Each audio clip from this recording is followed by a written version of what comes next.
Markie, tell us about the new Longfish. So the Longfish I designed last summer, but I've been playing around with the version of it for a while, but this is where I landed last summer. Originally sort of taken off the Flying V and stretched out to give a different feel, I guess, keep the paddleability high, you know, on rail surfing, lots of flow, yeah. Has it got the same tail block as the Flying V? So we widened the tail slightly to give it like a straighter outline. I didn't want as much curve in it, with it being a lot longer. Yeah. You know, I just wanted it to be really fast down the line and yeah, straighten that up a little bit. What's the rocker profile running through the board? So we've upped the tail rocker quite significantly, like as you would with a longer board, but you know, even more so with this, because on the shorter twins I keep them quite flat to keep them really nice and drivey. You don't really need that so much on this. You want the water releasing, because I mean this is the smallest one I do and it's 6'8". And then we've upped the nose rocker a fair bit, just so it's a bit less catchy, you know, and it is a bit narrower in the nose, but it still holds a lot of width. So what's the rail profile on this board? So we've dropped it right down. It's actually got a really low rail. I don't know if you'll be able to see it so much on camera, but like it's got a real nice bladey rail, and that mixed with, you know, you double into spiral V, and the rocker profile, it just makes it really whippy and really knifey and like fast, but keeping a lot of paddle and flow.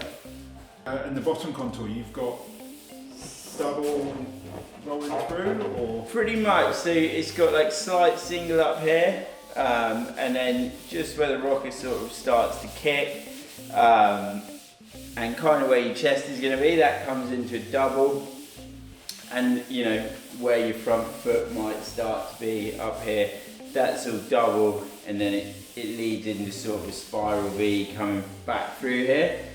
Quite deep, you know, and obviously with the spiral V, so you've got concave running through your V. Right.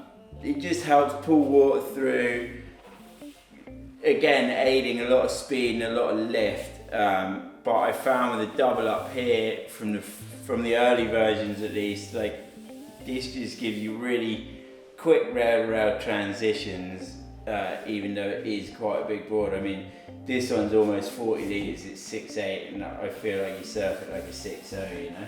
I've made a few versions of this, and like the early version's very cruisy, still really fun, but I just feel the speed and the flow on this board is something like completely different. Was your aim with it to produce a board that surfed like a fish, like a regular small fish, but with more paddle power?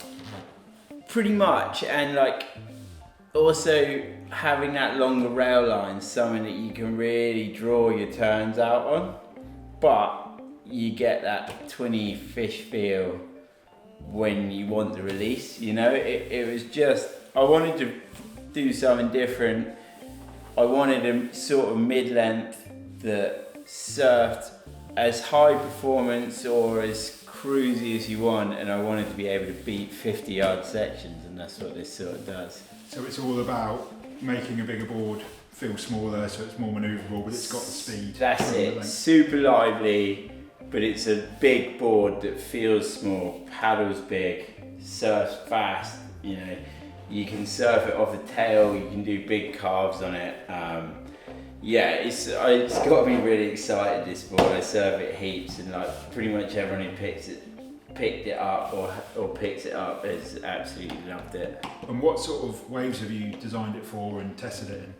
To be honest, I designed it for smaller waves at the beginning, but now I'm surfing it in everything, like open walls, whether it's 1 foot or sort of 4 to 6 to 8 foot. Just having that space to really put it on rail, anything like that, you know, that's where it excels. It loves to go fast. And a quick mention on this one, it's one of the first ones that you've put through in Polyola. Yep. What's the characteristics of that foam and your kind of experience with that, of testing it? So obviously it's recycled or its green credentials is its main characteristics. You will notice it's like slightly tobacco in colour, I guess, or beige.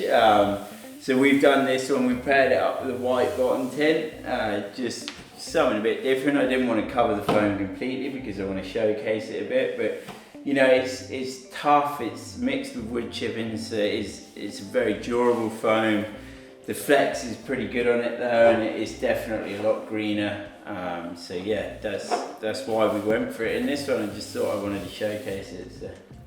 Fantastic, thank you. Excited to get them out there, right? Yeah, exactly.